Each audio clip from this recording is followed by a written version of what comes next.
Entonces, hoy día vamos a empezar. ¿Se ve bien?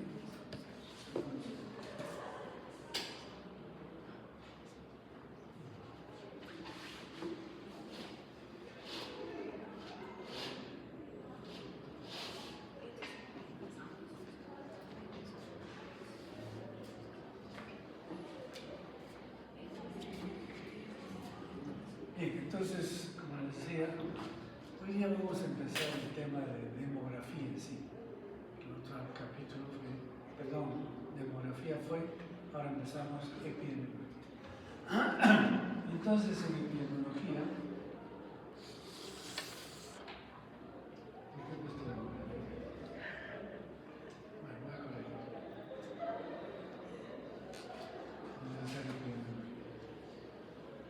debemos empezar para entender lo que es la epidemiología, los sistemas de salud en medicina, o los sistemas de medicina. Entonces, el primer sistema que apareció en el mundo fue el sistema mágico religioso. ¿Qué significa esto? Que la enfermedad es producto de un castigo divino. Entonces, si uno se portaba mal, iba a tener enfermedades. Por lo tanto, la mejor manera para no tener enfermedades, ¿cuál era? Comportarse bien, ser una buena persona. Y entonces, esto significó que, como era una cuestión divina, y como la enfermedad era un castigo, entonces aparece una serie de actores, como son los curanderos, los chamanes, que hasta ahora existen, por una razón que ahorita les voy a decir. Entonces, estos curanderos tenían poderes sobrenaturales y por eso podían intervenir en la enfermedad de las personas o de las poblaciones. Sin embargo, estos chamanes, curanderos, hasta la fecha tienen éxito. ¿Por qué? Porque no tienen ninguna responsabilidad frente a los pacientes. Si un paciente, por decir, acude a un chamán y no se recupera, el chamán le va a dar la explicación de que son los seres sobrenaturales los que determinan su salud y que él solo ha intervenido de alguna manera para conseguir que estos poderes sobrenaturales mejoren a la persona. Pero esto trae una connotación también económica. Si ustedes van a un chamán y le pagan un dinero para que los cure, ¿qué va a pasar si no los cura? Nada, perdieron su dinero. Mientras que si ustedes se hacen atender con un médico y este médico no da respuesta o causa más bien daño, entonces puede ser enjuiciado por mala praxis, ¿no es cierto? Y puede ir a la cárcel, le pueden quitar su dinero, etcétera, etcétera. Entonces, ¿por qué? Porque el médico actúa de acuerdo a la ciencia y de acuerdo a las enfermedades que puede tener el hombre. Si no lo puede curar, tiene que advertirle. Y si no le advierte, quiere decir que no está bien preparado científicamente para atender a un paciente. ¿Se dan cuenta? Entonces los chamanes siempre se han valido de eso. Entonces nunca han tenido una responsabilidad y por eso siguen existiendo y siguen cobrando. Porque engañan a la gente y nadie puede reclamarles a ellos. Pero ese fue el sistema mágico religioso que existió pues hace mucho tiempo, pero que sigue, ¿no es cierto?, que sigue presente en nuestro medio. Después aparece el sistema empírico. Aquí no interesa la causa de la enfermedad, sino los síntomas, los efectos que produce esta enfermedad, ¿no? Y que vamos a tener que actuar de acuerdo a lo que tiene el paciente, lo que siente el paciente. Y entonces las medicinas que se crean son para aliviar el dolor, inicialmente todas las medicinas. ¿Qué hacían, por ejemplo, en la antigüedad, cuando una persona en la guerra se lastimaba, etc.? Ponían morfina o un anestésico, ¿no es cierto? Y entonces eso era, pero después ya la medicina, o sea, el sistema farmacéutico crece enormemente y entonces lo que dice es que ya hay medicinas para todos los síntomas. Si ustedes tienen fiebre, hay un antipirético. Si tienen dolor abdominal, hay un analgésico. Si tienen dolor articular, hay otro analgésico. Si tienen lo que sea, hay una medicina para eso. Y entonces aparece la medicina empírica, que quiere decir que de acuerdo a los síntomas se da el tratamiento. Y con eso se alivia a las personas, ¿no es cierto? Esto trae, eso es el inicio de la medicina, pero trae como consecuencia algunos vicios. Por ejemplo, las medicinas que se dan en las farmacias, ¿no es cierto? O la automedicación. O sea, por ejemplo, y esto probablemente ustedes todavía no lo han visto, a mí me gusta observar a las personas. Una vez entré a una farmacia y estaba esperando para que me vendan un medicamento. Y viene un señor con su camioneta grande, todo, entra apurado y va donde el que expende medicamento, que no es el farmacéutico, es gente que, bueno, ahora los están preparando más o menos algo, ¿no? Pero antes no. ¿Saben quién era el que vendía las medicinas? El que ayudaba al dueño a limpiar la farmacia, hacer la higiene de los pisos, etc. Y que poco a poco aprendía algo y se daba medicina. Entonces este señor viene y le dice a esta persona que expende: ¿sabes que tengo un dolor en la garganta? ¿Qué es lo que puedo tomar? Y entonces le dice: tiene que tomarse la Pronax, ¿ya? 3 veces al día, le da todo. Muy bien, se come, se va. ¿Qué es lo que puede haber sucedido? De repente él tenía una faringitis estreptocócica.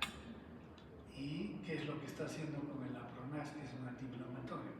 Está abriendo las puertas para que esa faringitis que está localizada a nivel de la garganta se haga sistémica, pueda producir una septicemia y pueda morirse.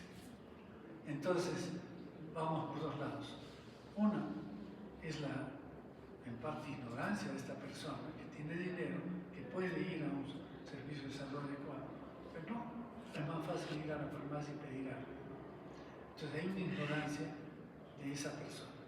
Y también por parte del que vende es un atrevimiento, ¿no es cierto? Una falta de ética, que él esté recetando sin saber nada de medicina, absolutamente nada de medicina. Incluso los farmacéuticos. Yo he enseñado en farmacia muchos años y el nivel es muy bajo. Entonces, ¿cómo es que ellos pueden recetar? No pueden recetar, ¿saben por qué? Porque el farmacéutico no hace semiología. Y si no hace semiología, no tiene capacidad para hacer diagnóstico. Y si no tiene capacidad para hacer diagnóstico, mal puede dar tratamiento, ¿sí? Entonces, este es el sistema empírico. Y luego viene el sistema científico. Dice, trata de hacer algo sabiendo con alguna precisión qué se hace y por qué se hace. Es metódico y sistemático. Es decir, por eso es que a veces cuando a ustedes les piden una tesis, porque les enseñamos cómo es el método científico, ¿no es cierto? Y es que lo tienen que practicar. El método científico se tiene que practicar todos los días, con cada paciente. ¿Cómo es el método científico? ¿Qué dice? Hacen una observación, ¿no es cierto?, que es la anamnesis, el examen físico. Eso es una observación. Y en base a esa observación, y se piden unos análisis mejor, ¿qué elaboran? Una hipótesis, ¿sí? Estamos siguiendo el método científico. Entonces, observación, hipótesis, y luego hacen el tratamiento, ¿no es cierto? ¿Qué es la hipótesis? Es el diagnóstico presuntivo, más o menos ya orienta, casi está definido el diagnóstico. Y le dan tratamiento. ¿Y cómo comprueban esa hipótesis para que se complete el método científico? ¿Qué dicen? No, pues, estás retrocediendo. ver si ha funcionado el tratamiento. Claro, los exámenes de laboratorio son parte del ayuda, que son exámenes auxiliares, no hacen diagnóstico. Y ahí está empezando el problema de formación de varias generaciones, no su generación nada más, sino muchas generaciones que creen que el diagnóstico lo hacen los métodos de laboratorio. Mucho cuidado. Ni la tomografía. Una tomografía se puede confundir. Entonces, son métodos, sí, que ayudan, pero son métodos auxiliares que completan la anamnesis, el examen físico y elaboran la hipótesis. Entonces, ¿cómo es que nosotros probamos si es que hemos hecho un buen diagnóstico o no? ¿Qué dices? Si ha funcionado el tratamiento. Claro, si el tratamiento funcionó y el paciente mejora, es que hemos hecho un buen diagnóstico. Y si no mejora un día, 2 días, ¡ay caramba! Estoy equivocado. Entonces, porque la ciencia es así, uno se puede equivocar. Entonces tiene que reformular todo el estudio para volver a hacer un nuevo diagnóstico. Entonces, eso se hace con cada paciente, ¿sí o no? Sí. Observación, diagnóstico, tratamiento. Siempre. Y evolución, por supuesto. Y entonces, en salud pública también, si un problema de salud en la comunidad, se tiene que hacer una observación, establecer un diagnóstico y dar medidas de prevención y control. No tratamiento, pero medidas de prevención y control. Y la evolución, exactamente igual. Lo único que cambia, diríamos, es el sujeto de trabajo. En la medicina recuperativa es el individuo y en salud pública es la población. Pero es igual. Entonces, este es el método científico. ¿Y qué sucede si un médico que ha estudiado el método científico dice, no, a mí me va mejor dando esto? Y, bueno, yo trabajaba en una farmacia mucho tiempo, cuando estudiaba medicina. Y había un doctor, no vale la pena decir su nombre, pero quizás ni siquiera ustedes han oído hablar de él, que es muy antiguo. ¿Saben qué hacía? Tenía mucha gente porque en su consultorio cobraba muy barato y entonces la gente formaba cola para entrar a aquel lado. A ver, los que tienen dolor abdominal, vengan para acá. Los que tienen fiebre, para acá. Y yo veía que les daba la misma receta a todos. A todos ya me la conocía la receta, porque llegaba en un papel satinado, con tinta líquida muy bonita, y así, con doble hoja, así, casi, así era la receta, 2 hojas. Y entonces a todos les recetaba lo mismo. ¿Y qué les recetaba? Antiinflamatorios, 2 antibióticos o alguna droga más adicional. 2 antibióticos, a veces 3 antibióticos. ¿Para qué? Para una faringitis, por ejemplo. 2 antibióticos. Y, lógicamente, eran antibióticos potentes, ¿no? Entonces, ¿qué hacían? Lógicamente, si era una faringitis común y corriente, lo solucionaba. ¿Pero qué estaba haciendo? Un comportamiento no ético, porque ese comportamiento lleva a la resistencia bacteriana, que ustedes lo conocen. Y entonces, famoso doctor, ¿no? Famosidísimo, todos lo querían porque les había solucionado el problema. ¿Pero a qué costo? Costo económico, costo ético, costo de resistencia bacteriana. Entonces, cuando un médico dice, ya no quiero hacer un método científico, yo voy a recetar de acuerdo a los síntomas, entonces, ¿qué está haciendo? Está regresando de este sistema científico al empírico, ¿no? Entonces estamos retrocediendo. Esa es la idea, entonces, de los sistemas científicos. Para que nos ubiquemos dónde estamos. Bien. El sistema de salud. ¿Cómo es el sistema de salud? Por ejemplo, en Noruega, todos los hospitales públicos son financiados con fondos públicos y son administrados por 4 autoridades de salud regionales, regidas a veces por el Ministerio de Salud. ¿Qué pasa en Noruega? En los países nórdicos y muchos otros más.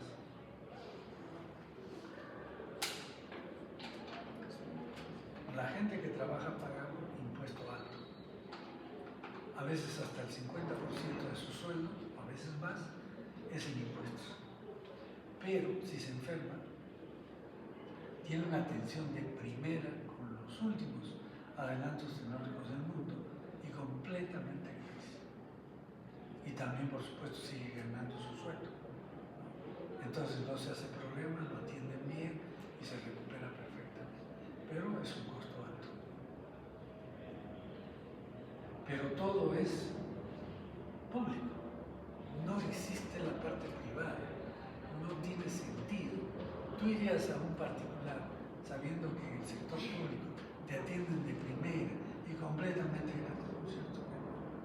Entonces no existe eso. Algo parecido es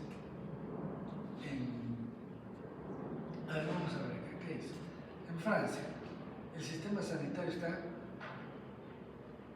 subvencionado casi en su totalidad por el Seguro de Salud Nacional del Gobierno.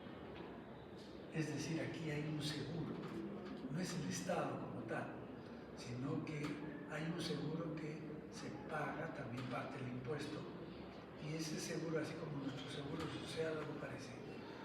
Y entonces el seguro se encarga de todo cuando tú te enfermas.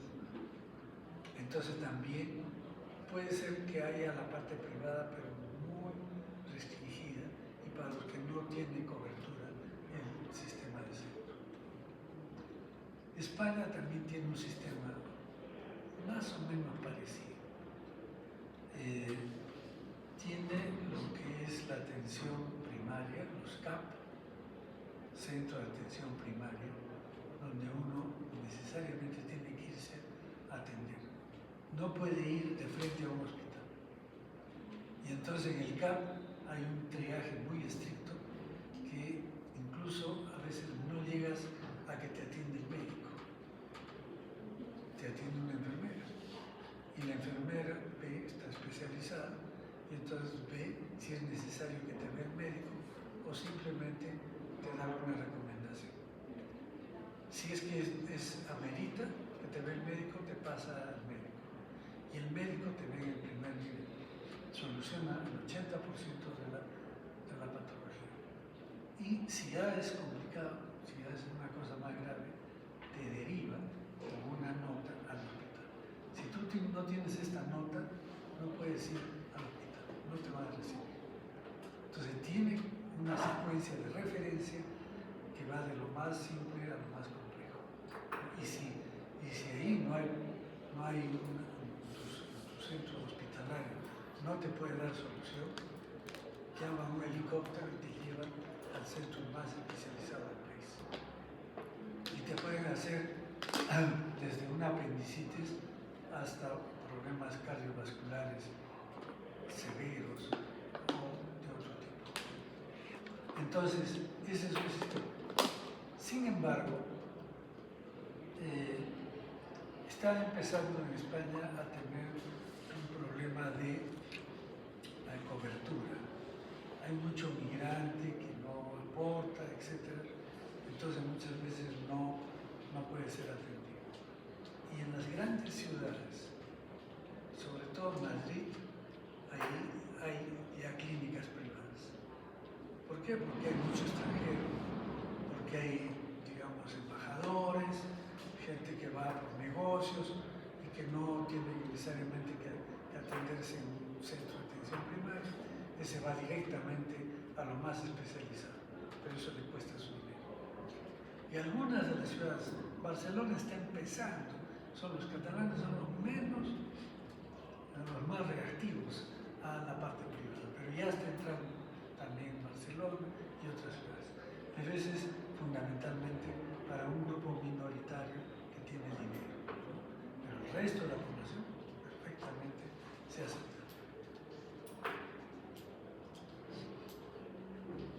Australia tiene un sistema de salud brindado por instituciones privadas y por el Estado. Aquí sí hay privado. Entonces hay buenas clínicas privadas y por el Estado. Entonces, como ven, hay de todo tipo. En nuestro país, ¿qué está sucediendo? El Estado, que debería de hacerse cargo de nuestra salud, cada vez como que se desprende de esa función. ¿Y cómo se desprende? Dando mala atención. Si te dan mala atención, ¿no es cierto? ¿Cuánto demora conseguir una cita en el seguro? Meses. Meses, ¿no es cierto? Y entonces, si tú no quieres esperar, ¿qué haces? Vas a la clínica. Te vas a otra clínica. Un trasplante, no, una prótesis de rodilla, por ejemplo, cuesta 30.000 soles. Y el Estado debe, o sea, el seguro debe hacerse cargo, pero no lo hace. O da unas cuantas y dice, ya no hay más prótesis. Y cuando tú estás que no puedes caminar, tienes que pagar tus 30.000 soles que te dan en una clínica privada.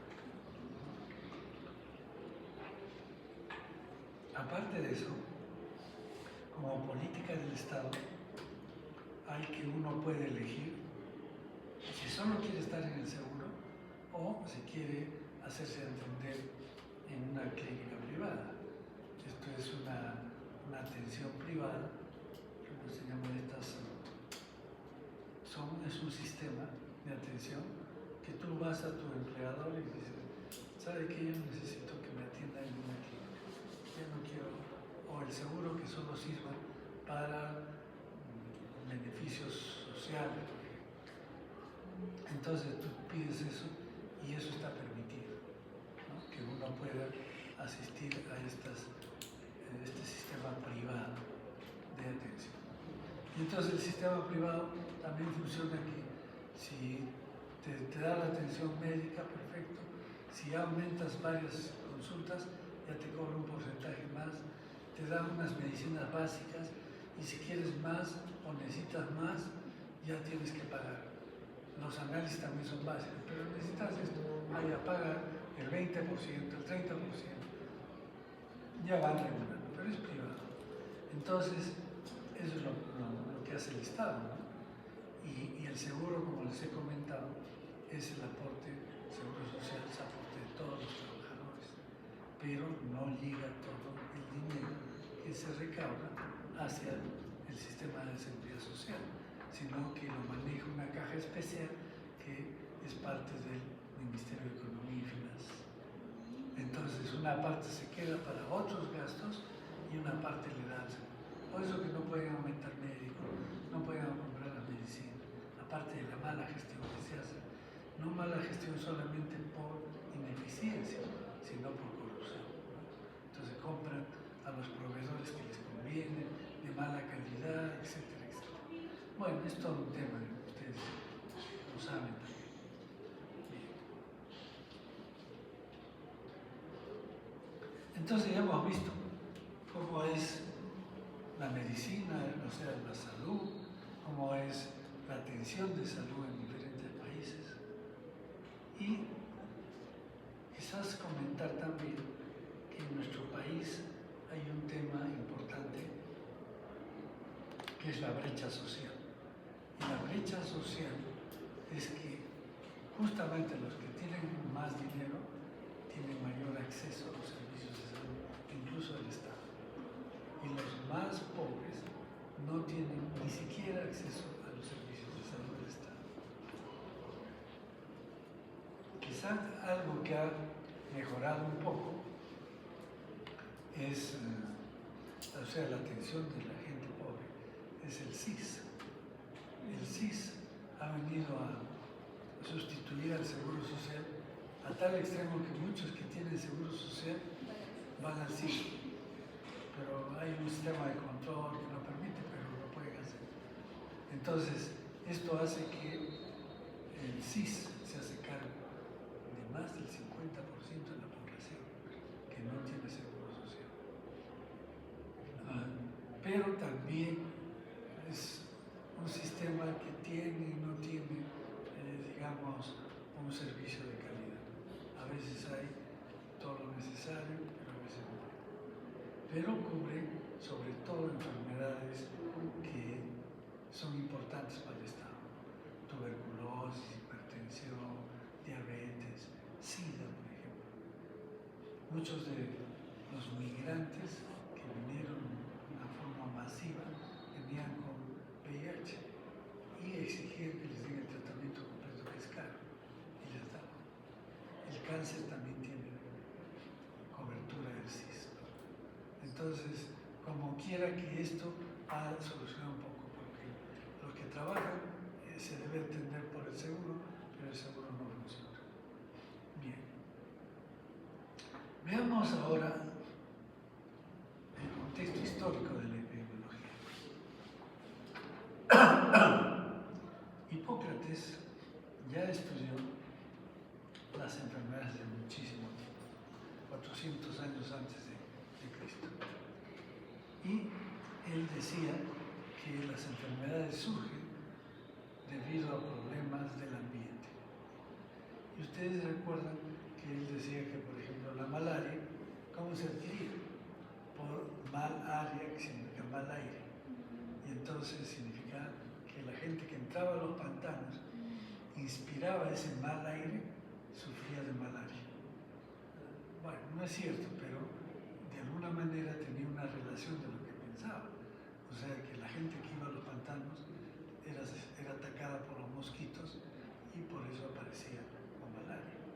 Entonces, no era exactamente lo que él decía, pero él sabía que esto, incluso después dieron medidas para desecar pantanos y controlar la malaria, sin saber cuál era la etiología, cuál era el vector, etc.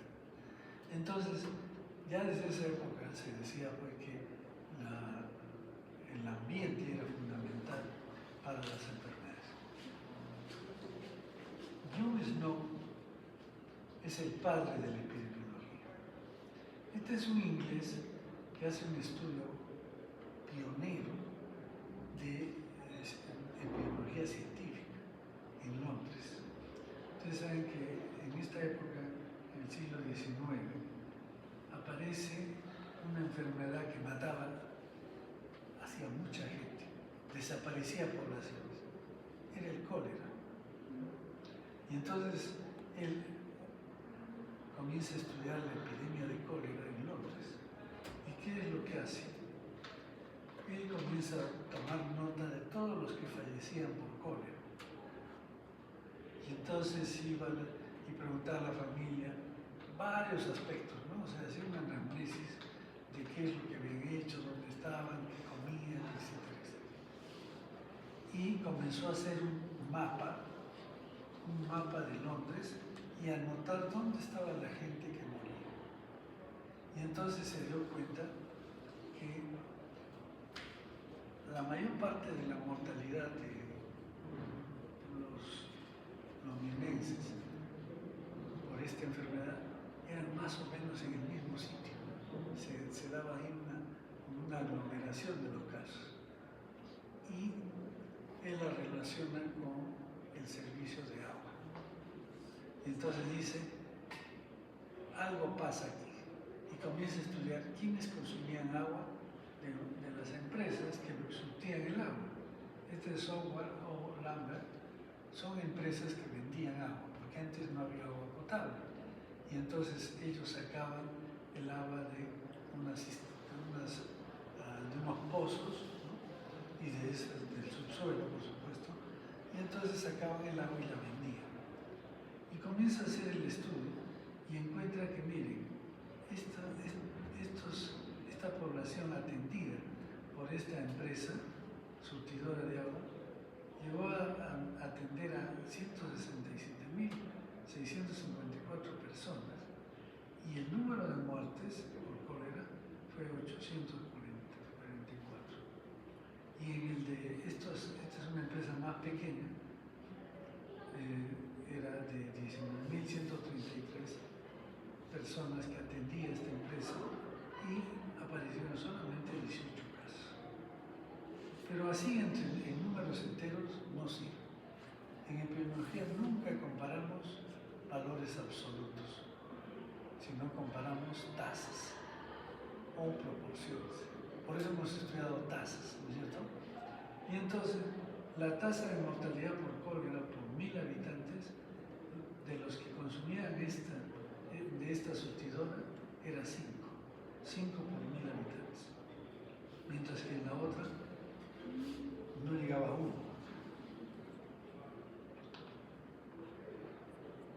Entonces, él sospecha de que es el agua la que traía la enfermedad. Y entonces comienza a estudiar el agua y saca agua de estos, o sea, de estas empresas, consigue agua de cada una de ellas y las compara. Y había partículas ahí, porque las veía macroscópicamente, unas partículas que él pensaba que podía ser, el otro no tenía tanto, pero nunca pudo demostrar que esta agua era diferente de la otra. Pero lo que pasa es que él se da cuenta que este pozo, que tenía acá su llave, de acá sacaban el agua para la empresa que causaba mayor mortalidad, ¿no? Y él pide al municipio que clausure, porque estaba casi seguro que esta agua era la que enfermaba a la gente. Y va al municipio y le dice: usted está loco, ¿cómo se le ocurre que yo voy a cerrar a la empresa que surte la mayor cantidad de la población de agua? Entonces se quedarían sin agua. Pero él insiste que ese es el agua que esto. Y entonces un día resulta que la reina, no sé cómo se llama la reina, Sofía creo que es, de Inglaterra, tenía dos empleados, una que era cocinera y el otro era jardinero, y que eran casados, por supuesto.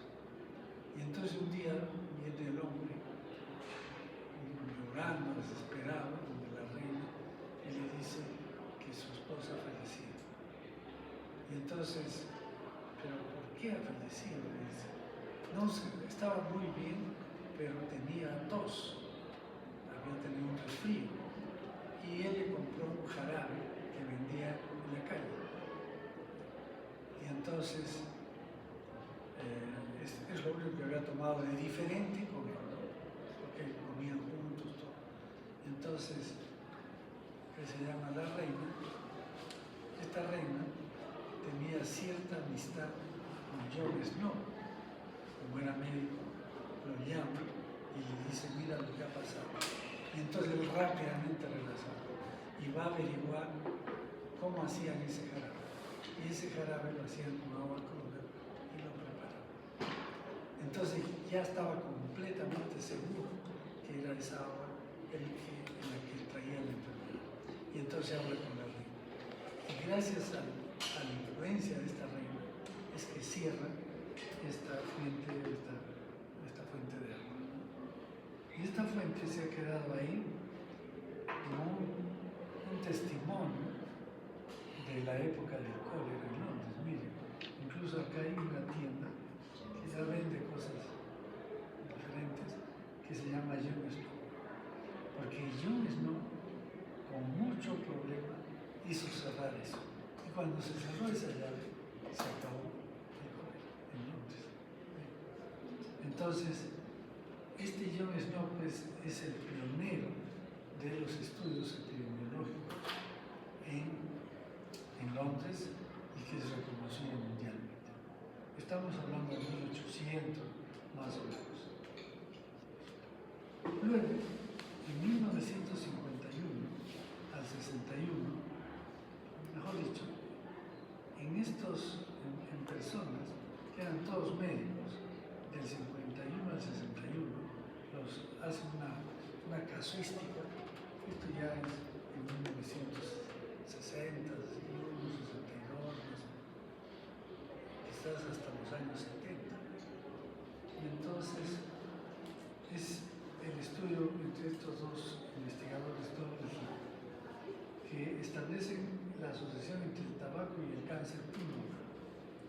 Y entonces ellos recogen la información de la academia médica, o sea, como lo que sería ahora el colegio médico, donde tenían registrados a todos los médicos y que les hacían una ficha de ingreso y cada cierto tiempo les pedían que actualicen sus datos. Y ahí tenían, pues, lógicamente, su edad, sexo, etcétera, etcétera. Y algunas costumbres eran registradas ahí, como por ejemplo el hábito de fumar. Y entonces estaba el hábito de fumar registrado.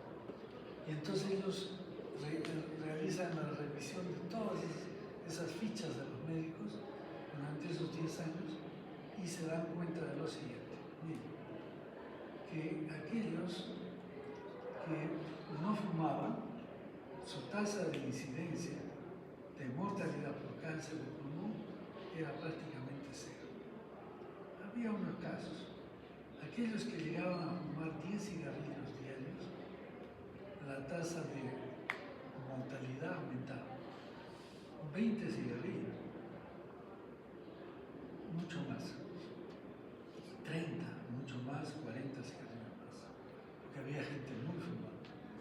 Y entonces ellos establecen esta curva que habla claramente de que el hábito de fumar está relacionado con el cáncer. Y entonces, en base a este estudio, que fue publicado a nivel mundial, se hacen las primeras observaciones al hábito de fumar. Y entonces aparecen en todo sitio e incluso obligan a las tabacaleras a colocar en el envase una nota que decía: fumar puede causar cáncer. O no, puede ser dañino para la salud. Así. Después pasó el tiempo y aparecen más estudios sobre esta relación. Y entonces ya demuestran que efectivamente era serio. Y entonces ya no era que puede ser dañino, tenían la obligación de colocar, es dañino para la salud. Y después aparecen más estudios y ya cambia y se produce cáncer. Y en el momento todo es así, ¿no es cierto? No sé si alguno de ustedes fuma, pero así es la propaganda. Ya no se prohíbe la propaganda, porque antes era pues tal la propaganda. Si ustedes ven películas de esa época, cómo se veían los actores fumando su cigarrillo. Era parte, digamos, del look que tenían que tener las personas de éxito con el cigarrillo. Entonces, este es otro trabajo de Dolly Hill, que es así un hito, ¿no?, en la historia de la medicina y de la epidemiología. O sea, aquí no se examinó pacientes, nadie examinó a los pacientes, simplemente se examinaron datos de consumo de tabaco y datos de tasas de mortalidad. Bien. Entonces, ¿qué es la epidemiología? La epidemiología es el estudio de la frecuencia y distribución. Estudia frecuencia y distribución de los eventos de salud. Aquí no decimos de la enfermedad, porque la epidemiología también estudia los eventos de salud saludables, digamos, ¿no?, positivos. Entonces, de los eventos de salud y de sus determinantes en las poblaciones humanas. Entonces, ya estudia cómo se distribuyen estos eventos de salud la frecuencia y distribución de estos eventos en una población, y además quiénes determinan que aparezcan estos determinantes. ¿Pero para qué? Para la aplicación de este estudio en la prevención y control de los problemas de salud. Prevención y control. Entonces, este es el concepto de epidemiología. ¿Cuáles son los objetivos de la epidemiología? Estudiar la aparición, distribución y desarrollo de los eventos de salud o enfermedad y describir el estado de salud de la población como base para el planeamiento, evaluación y administración de los sistemas de promoción, recuperación y rehabilitación de salud. O sea, miren, aquí ya no solamente para la prevención, sino para la promoción, recuperación y rehabilitación de la salud. O sea, su objetivo es determinar esta aparición, distribución y desarrollo de los eventos de salud y enfermedad para poder conocer cómo se distribuyen estos problemas en la salud de una población, pero además ¿para qué? Para establecer el control, la promoción, la recuperación y la rehabilitación de salud. Luego tenemos que el otro objetivo es proporcionar datos necesarios para la comprensión de la etiología y salud de la enfermedad. Por ejemplo, estamos hablando del año 1980. Y toda esa década es interesante porque aparece una enfermedad que significaba para mucha gente el fin de la población humana, el fin de nuestra humanidad. ¿Qué enfermedad fue? ¿Ah? VIH. Y entonces aparece el VIH. Y así como ustedes han visto el cólera, el COVID, así empieza esta enfermedad y comienza a morirse la gente. Y se morían y se morían. Entonces, ¿qué hace la epidemiología? O sea, los clínicos no saben de qué se trata, a tal extremo que, ¿de dónde viene el nombre de SIDA? ¿Qué significa SIDA? Síndrome de inmunodeficiencia, no una enfermedad, no era enfermedad, era un síndrome que aparece y no sabían cuál era la etiología, no sabían cómo se transmitía, etc. Y entonces, ¿quién se hace cargo de todo el estudio aquí?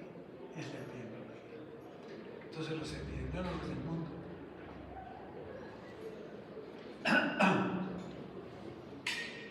comienzan a estudiar esta enfermedad.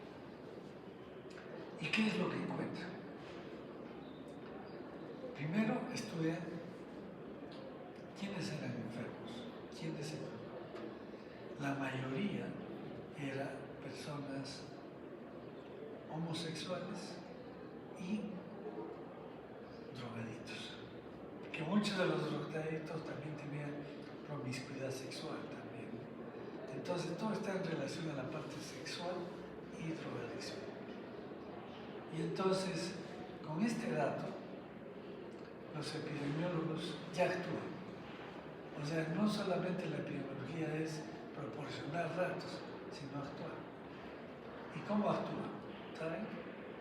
Lo primero que hace era que comienza a fabricarse en gran escala a nivel mundial preservativos y jeringas. Yo trabajaba, pues, como les digo, en farmacia, y en esa época, hace muchísimos años, no había quien coloque inyecciones. Las enfermeras eran escasas. Entonces yo aprendí a colocar inyecciones y de eso he vivido toda mi época de estudiante, ¿no?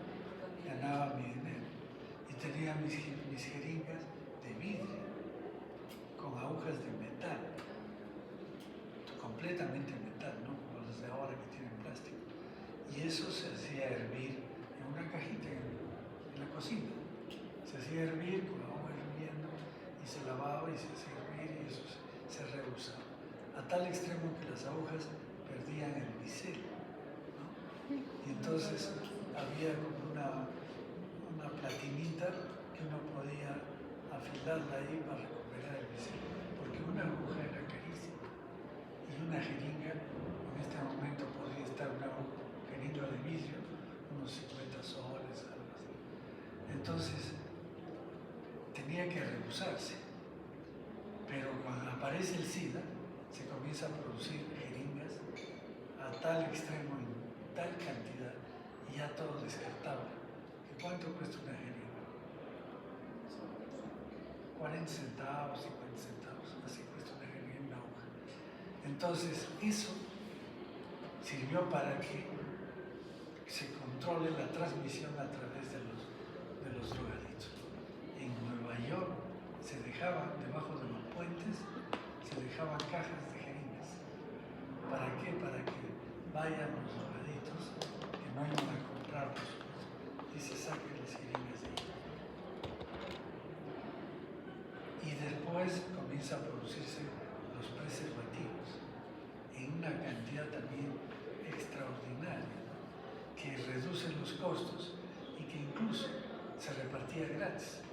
Cuando yo estaba haciendo mi serum, nos llegaban cajas de preservativos. Y entonces a todos los que venían a la consulta, en la posta, se les daba. Llévate. Y esas dos cosas sirvieron para controlar gran parte de esta enfermedad. Miren, no se sabía quién la causaba, pero ya se sospechaba que era a través de las relaciones sexuales y a través del contacto con jeringas y homosexuales.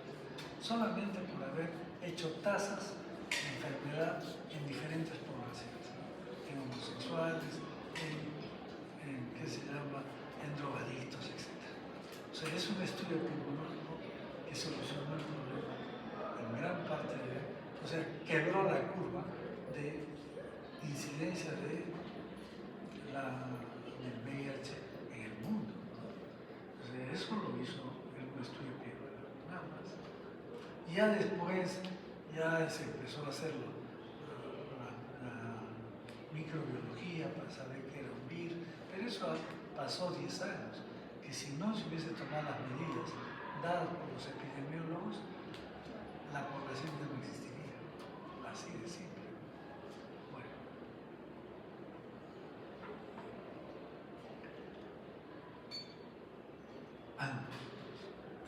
El tercer objetivo, promover la utilización de los conceptos epidemiológicos en la administración de los servicios de salud. ¿Cómo es esto? Cuando se hacen políticas de salud, cuando se dictan leyes para la salud, los ministros de salud o el equipo del Ministerio de Salud tiene que tener como base la información que le da la epidemiología. Si no, podrían tomar decisiones totalmente equivocadas. Entonces, ya saben, los gestores, los que dan política, los que gestionan la salud, tienen que tener un apoyo. ¿Quién les da la información? ¿Quién les da la esa información? La epidemiología. Entonces, este objetivo es proporcionar, digamos, los conceptos epidemiológicos para la administración de salud. Tipos de epidemiología. Entonces tenemos fundamentalmente 3 tipos. La epidemiología descriptiva. Aparición, distribución y extensión de la progresión de la salud y la enfermedad de la población. Entonces, ¿qué hace la epidemiología descriptiva? Describe, como su nombre lo dice, cómo son los problemas de salud y de salud, pero la salud y la enfermedad en la población. Cómo se distribuye de acuerdo a varias variables, ¿no? Variables, digamos, biológicas como la edad, el sexo, variables económicas como los niveles económicos de la sociedad, los sociales, cómo se distribuye de acuerdo a otros factores. Entonces, simplemente eso hace, esto distribuye cuánto es la tasa de la enfermedad en un sitio, en otro, etc. Y de acuerdo a las variables que hemos mencionado. Luego, la epidemiología analítica. Esta epidemiología ya no solamente describe cómo es la enfermedad en la población, a quienes afectan, sino que trata de establecer los determinantes de la salud. Es decir, en otras palabras, de qué manera, por qué se producen las enfermedades. Esa es la epidemiología descriptiva. Y la epidemiología experimental valora la intervención. O sea que cuando hemos dicho que el clínico, ¿qué hace? Hace la observación, la anamnesis, el examen físico, exámenes de laboratorio, hace un diagnóstico, pues da tratamiento y valora ese tratamiento. Esa es la evolución. La epidemiología también lo hace así. Por ejemplo, digamos, ¿cómo yo puedo saber que el agua trae problemas de salud? porque a una comunidad le proveo agua potable, ¿no es cierto? Pero antes de que se instale el agua potable en una comunidad, tengo valores de enfermedad, tasas de enfermedad, Se le instala el servicio domiciliario de agua potable y después de un año o algo así, se vuelve a valorar ese estado de salud sanitaria. ¿Qué ha pasado? Ha mejorado notablemente. Quiere decir que esto ha servido. Pero esto es una cosa evidente, ¿no? Pero hay programas de salud, incluso educacionales, que también se valoran. Las vacunaciones también se valoran. Todo se valora porque toda acción que se hace en epidemiología tiene su consecuencia, su resultado. Y ese resultado hay que valorarlo y compararlo con valores anteriores. Pero ¿por qué se llama experimental? ¿Qué dice? ¿Por qué se llama experimental? A veces pensamos que experimental es lo que se hace en un laboratorio, ¿cierto? Experimental quiere decir que hay una intervención deliberada del investigador. ¿Qué significa intervención deliberada? A propósito, ¿no es cierto? Entonces el investigador hace una acción con la intención de mejorar la salud. Y esa intención deliberada hace que se convierta en un experimento, porque está aplicando una medida. Puede ser un tratamiento, puede ser un programa educativo, puede ser el uso de preservativos, como hemos visto, el uso de jeringas. Entonces todo eso se valora y eso es la epidemiología experimental. Y eso es lo que pasó con el VIH. Las tasas comenzaron a caer luego de la intervención epidemiológica en relación a estos dos temas de transmisión, jeringas y preservativos.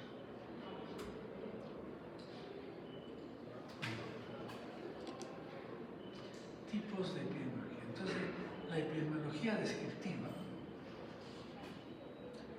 se hacen tres preguntas, claramente. ¿Quiénes? ¿Qué significa? ¿A qué personas afecta la enfermedad? ¿No es cierto? Con todas sus características. ¿Dónde? ¿A qué se refiere? Los lugares donde se presentan las enfermedades. ¿Y cuándo? El tiempo. El tiempo en que se presenta. Mientras que la epidemiología analítica trabaja con dos preguntas. El cómo. ¿Cómo es que se produce una enfermedad? ¿Qué es lo que determina que aparezca una enfermedad? Y el por qué. ¿Cuáles son las condiciones que van a...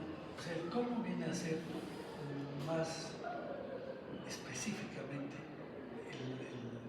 el detalle de cómo se presenta una enfermedad, de las características de esta enfermedad.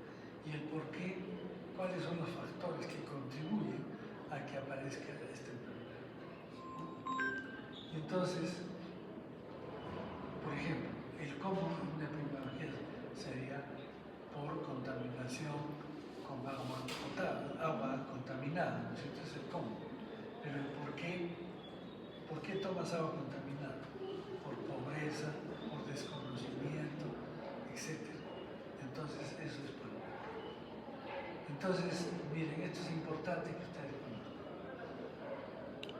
La descriptiva, ¿quién? ¿Dónde y cuándo? Y la analítica, ¿cómo y por qué?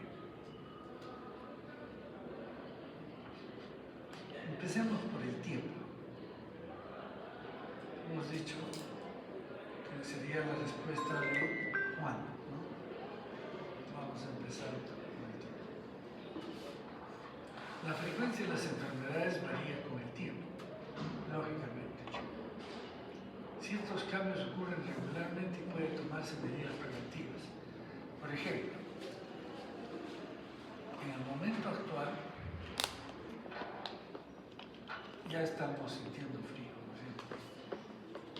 Entonces empezamos el otoño y después el invierno. Y entonces, ¿qué ¿qué enfermedades se presentan en el invierno? Resfrío común, todos los respiratorios, digamos así, ¿no es cierto? Y entonces, si nosotros sabemos esta enfermedad que ocurre regularmente todos los años lo mismo, ¿sí o no? ¿Qué tenemos que hacer? ¿Qué medidas preventivas tenemos que tomar? Primero, educativas, ¿no es cierto? Educativas de enseñanza que deben protegerse de los cambios bruscos de temperatura, etc. ¿Qué más? Educativas. ¿Qué hace la UGEL de acá de Arequipa, por ejemplo? ¿Qué medidas toma para que los niños no se enfermen? ¿Ah? Que se abriguen, sí, pero es uniforme, bueno. ¿Qué más? Otra cosa no, otra cosa más importante. Y eso es una disposición que desde acá en mayo empieza. Ah, que empiezan más tarde las clases. Claro, la clase se retrasa una hora o media hora para que ya tempere un poco el clima. Es una medida que se hace. ¿Por qué? Porque ya se sabe que la enfermedad ocurre en este tiempo. ¿Se dan cuenta? Y así hay muchísimas medidas preventivas. En el verano, por ejemplo, ¿qué medidas se hacen? Si ya sabemos que viene el verano, entonces hay que proteger, lavar bien los alimentos, tomar siempre agua hervida, controlar las moscas, etc. Porque viene la época de las diarreas. Es el tipo. Pero a nivel de salud, si ustedes están de directores de salud de una institución, un centro de salud, qué sé yo, ¿qué medidas toman? Sabiendo esto, que las enfermedades tienen un curso, que tienen una presentación de acuerdo al tiempo. ¿Qué harían? Por ejemplo, eres directora del Yanaguana, ¿qué harías? Veo epidemiológicamente qué enfermedades se dan. Por eso, pues, ya te digo, son enfermedades respiratorias que vienen ahora en el mundo. ¿Qué medidas vas a tomar? ¿Puedes cerrar la puerta? Sí. Por favor. Ajá. Si son respiratorias, pues el uso de mascarillas. Ya, ¿qué más? Pero tú como directora del hospital, bueno, dirás que todos los médicos usan mascarillas, no más, pero para la población. O sea, que favorezca directamente a la población. ¿Qué dice? ¿Podría ser promover la vacuna de la influenza? Claro. Entonces vas a promover en tu centro de salud la vacunación para la influenza, ¿no es cierto? Entonces haces campaña, qué sé yo, para que se vacunen. Ya está. Pero aún así la gente no siempre se vacuna. Entonces van a venir mucha gente con problemas respiratorios. Entonces, ¿qué hacen? ¿A dónde vienen? ¿Dónde llegan? A emergencia. Y entonces, ¿qué tengo que tener en emergencia? Proveerme de inhaladores, de antibióticos para la vía respiratoria, etc. Y que no suceda lo que sucede. ¿Cuál es lo que sucede? Que no, que de repente, es que compramos lo mismo de todo lo no, acá se va a consumir mayor cantidad. O, de hecho, que el stock debe estar bien preparado para la atención de mayor cantidad. ¿Qué más? Doblar turnos en pediatría. O sea que ya nadie sale de vacaciones en esta época. O saco pediatras de piso, no importa, pero a emergencia. ¿Por qué? Porque van a venir más casos y va a estar la cola inmensa. ¿Sí? Eso es, digamos, tomar medidas preventivas. ¿Ya? Entonces, en el tiempo que ocurren las enfermedades también es importante. Pero hay otras enfermedades que ocurren también en el tiempo, pero a más largo plazo. Por ejemplo, la fiebre, la gripe aviar, ¿no es cierto?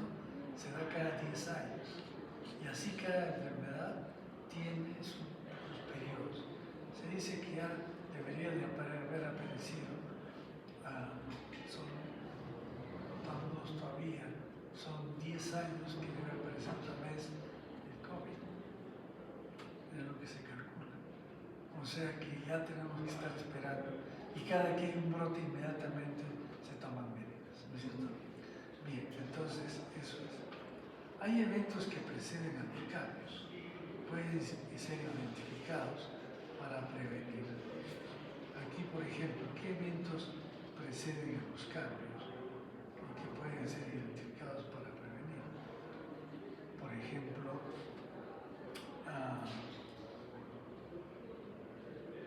el fenómeno del niño. Es un evento que viene, ¿y qué es lo que va a dar el fenómeno del niño? Problemas de diarrea, infecciones de piel, etcétera, etcétera. Entonces hay que protegerlo, ¿cierto? O fenómenos como los friajes. ¿Han oído hablar de los friajes? Todos los años que a ustedes acá les van a pedir ropa para regalar a la gente que vive en las alturas para que se abriguen. Pero todos los años lo mismo. ¿Y eso está bien? No.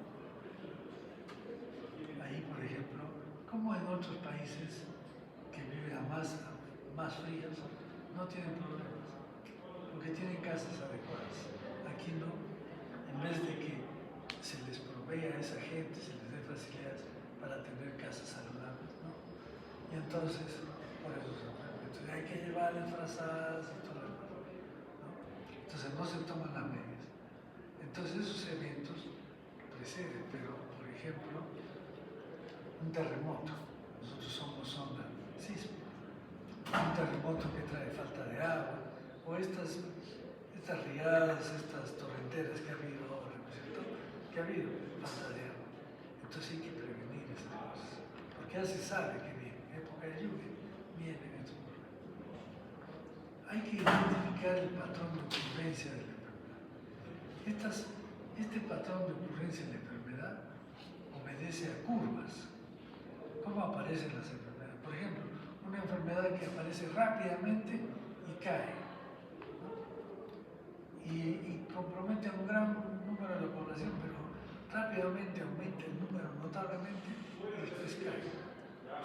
Entonces, ese es un patrón de ocurrencia de la enfermedad que obedece a una epidemia de fuente común. ¿Por qué? Porque, digamos, eso se ve, por ejemplo, en Navidad. Hacen cenas para las empresas y aparece una empresa y hace una cena, y eso pasó con Sedapar hace varios años. Sedapar hace una cena en un restaurante que queda por Chilina. Todos sus trabajadores, eran como 800 trabajadores. Y entonces, después de la cena, termina la cena a las 9, 11 de la noche, y a las 4 de la mañana todos los hospitales se llenan con cuadros de diarrea, vómitos. Entonces, ¿qué ha pasado? ¿Qué dicen ustedes? Una intoxicación. ¿Ah? Intoxicación. Una intoxicación alimenticia, ¿no? Porque es rápido el periodo de incubación. Y entonces hacen el estudio epidemiológico. Todos los que habían comido tal comida, esos hicieron la enfermedad, el cuadro gastroentérico. Pero ¿quiénes no sufrieron la enfermedad? ¿Quieres no comer? Los gerentes y los que no comieron ese tipo de comida, solo fueron y probaron una que otra cosa. Pero los gerentes les dieron una cena especial. ¿Se dan cuenta? Y entonces a ellos no les pasó nada. Eso es lo que pasa, ¿no? Ese es un patrón de ocurrencia de fuente común. Pero ¿qué pasa cuando hay un resfrío común? Viene, digamos, tú vienes con un resfrío común y contagias a los que están acá. Pero ellos dos los contagian a aquellos tres. Y entonces la curva se da así, como escalera, y va disminuyendo lentamente. Ese patrón es de transmisión de persona a persona, es de fuente propagada. Entonces eso es importante, el tiempo, el periodo de incubación es sumamente importante para determinar una enfermedad, ¿no? Pero en incubación, por ejemplo, están diciendo, es una intoxicación alimenticia. Y no dicen que es una mebiasis, una diarrea, porque eso demoraría mucho más. ¿Sí? Bien. Entonces hay que estudiar el tiempo. El tiempo entonces puede tener una tendencia secular, ¿no? Quiere decir que sirve para sugerir la presencia futura, la futura incidencia de una enfermedad para evaluar programas y decisiones. Quiere decir que hay una tendencia en el tiempo que va cambiando permanentemente. Y hay variación cíclica, patrones ocurrentes de la enfermedad en el curso del tiempo. Estacional, por ejemplo. Cada estación hay un tipo de patología diferente. Anual, cada año aparece.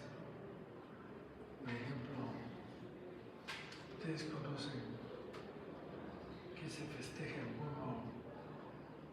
febrero, el 2 de febrero creo que es, ¿no? La Candelaria. El Día de la Candelaria. Es una fiesta religiosa, pero los que trabajamos en salud tenemos que estar presentes ahí. ¿Por qué? Mucha gente toma. Porque hay acúmulo de gente, en primer lugar. Segundo, hay problemas de alimentación, problemas de bebida. Y si hay bebida en exceso, hay accidentes, violencia, ¿no es cierto? Accidentes de tránsito, etcétera, etcétera. O sea, una fiesta religiosa se convierte en un problema de salud grave. Incluso después de mucho tiempo, a los 9 meses hay más nacimientos. ¿Sí o no? O sea que hay también ese tema, ¿no? O sea que, y esto es anual, ¿no? Cada año se va presentando. Pero hay de varios años, como hemos dicho. Hay fiebres que se repiten cada 5 años, cada 10 años, etc. Porque es una curva.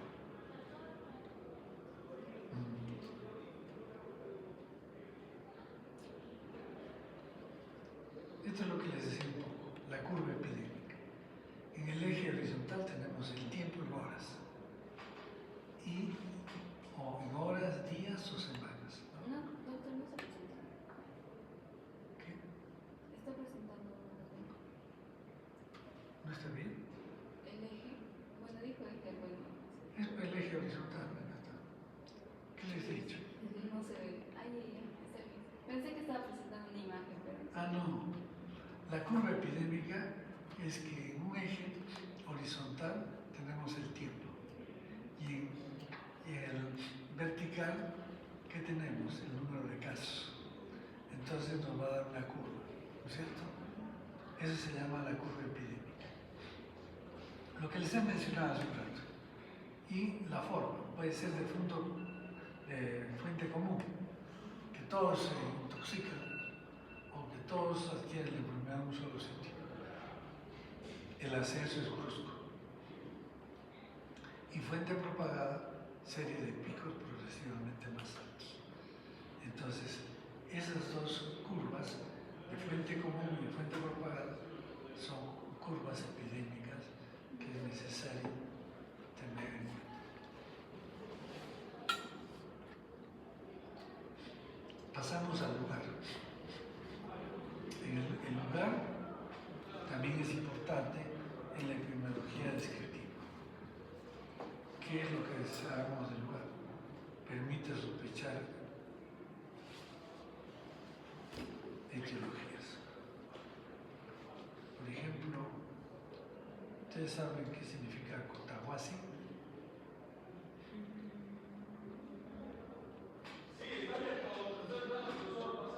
¿Qué significa Cotahuasi? ¿Qué significa Huasi? O Aguasi. Casa de las guaguas, ¿no es cierto? Huasi es casa. Y Cotahuasi, pero no es corta, sino es coto. ¿Qué es coto? ¿Saben lo que es el coto? Es el bocio. En quechua le llaman bocio, al bocio dicen coto. Y entonces la casa del bocio. ¿Y por qué es la casa del bocio? Porque Cotahuasi es una zona endémica de bocio. Porque no hay yodo en esa zona. sale sin yodo. Y todos los alimentos, la tierra misma no tiene yodo. Entonces hay deficiencia de yodo y por lo tanto aparece el bocio. Entonces se llama así Cotahuasi. O sea, solamente con saber el nombre ya podemos sospechar que hay que problema de salud ahí, ¿no? Y cada zona sí tiene cosas, ¿no? Entonces es importante conocer el lugar. Proporciona mapas o croquis que muestren asociaciones. ¿Qué hizo John Snow? Hizo un mapa de Londres y encontró que alrededor de estas fuentes estaban todos los casos de muerte por cólera y en otras zonas alejadas no. Entonces puede permitir hacer asociaciones. Permite conjeturar sobre el vehículo y la forma de transmisión y de diseminación de la enfermedad. Claro, por ejemplo, si es el agua o de repente es algún vector que está presente en una zona, entonces lo podemos relacionar con la enfermedad, forma de transmisión, etc. Entonces el lugar, el estudio del lugar es sumamente importante. Entonces, si ustedes recuerdan, ya han hecho semiología, ¿no es cierto?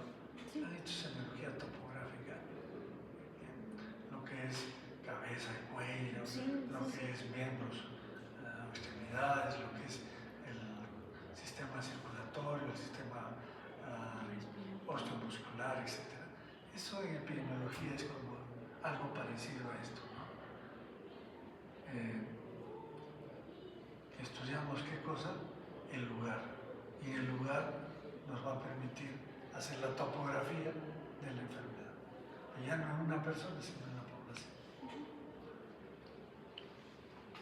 Después tenemos la persona. Entonces, si recuerdan que la epidemiología descriptiva ¿qué hacía? Decía quién, cómo, cuándo, ¿no? Pero quién, dónde y cuándo. Entonces ya hemos visto cuándo, que es el tiempo, dónde, el lugar, y quién. ¿Quién es la persona? Y entonces tenemos que estudiar a las personas, ¿no? Y nos va a permitir establecer grupos etarios de riesgo. ¿Quiénes están más expuestos? Los niños, los adultos, el adulto mayor, etc. O por sexo, ¿no? Masculino, femenino. Ya han visto, por ejemplo, yo les decía, la infección urinaria, ¿quiénes afecta? A las Más a las mujeres. mujeres, ¿no? Etnias, hay razas que tienen mayor propensión a la enfermedad. Por ejemplo, esto un poco que se ha desvirtuado, pero todavía queda, digamos, flotando la información. Dicen que la raza negra es más sensible a la tuberculosis. Se ha estudiado mucho esto. Sin embargo, han aparecido otros estudios en que dicen, no es la raza, sino cómo vive esa raza. Podría ser. Variables sociales, justamente. ¿Qué grupos sociales son más afectados de diferentes enfermedades? También es importante. Por ejemplo, la clase alta, ¿de qué sufre generalmente? Que tiene mucho dinero. Problemas cardíacos. Enfermedades crónicas, pero enfermedades degenerativas, mentales, es muy frecuente. Mientras que los pobres sufren generalmente enfermedades infecciosas, ¿no? Estas variables sociales, la educación, las relaciones sociales también son importantes para las enfermedades. Y finalmente los estilos de vida, ni que se diga. ¿Qué son estilos de vida? Alimentación, trabajo, consumo de bebidas o drogas, buenas y malas, etcétera, etcétera. Entonces, estas cosas se estudian en una persona. Etapas, sexo, etnias, variables sociales, estilos de vida. Entonces, hemos estudiado lo que es las variables más importantes en epidemiología. Cuando ustedes les pregunten, ¿cuáles son las variables principales de la epidemiología? ¿Cuáles son? Tiempo, lugar y persona, lugar y tiempo. No puede haber un estudio epidemiológico que no se estudie esas tres variables como base. Se puede estudiar mucho más, pero si en un estudio epidemiológico no están tomadas estas tres grupos o tres variables, no está hecho bien el estudio epidemiológico. Y con esto terminamos. El enfoque epidemiológico. ¿Qué es el enfoque? O sea, la epidemiología tiene una forma de trabajar, ¿ya? Que es importantísima. En primer lugar, la observación de los fenómenos de salud y enfermedad en la población. Y eso diferencia del enfoque clínico. ¿Qué hace el enfoque clínico? Estudia los fenómenos de salud y enfermedad en quién? La persona, un individuo. Mientras que la epidemiología, la observación de los fenómenos de salud y enfermedad en la población. Ese es el primer enfoque. Segundo, cuantificación de estos fenómenos en frecuencias y distribuciones. Entonces, cuantifica estos problemas de salud en frecuencias y distribuciones. Eso lo hace la clínica, porque no tiene mucha gente, solo un individuo, ¿no? El análisis de frecuencias, distribuciones y asociaciones. Entonces, el estudio de estas frecuencias y distribuciones permite establecer asociaciones.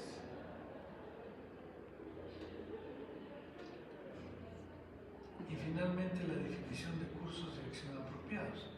Quiere decir que la epidemiología hace todos estos estudios, pero rápidamente define cursos de acción. ¿Se acuerdan lo del SIDA? ¿Qué hace? Inmediatamente hacen fabricar preservativos, distribución gratuita, y jeringas, distribución gratuita. Esos son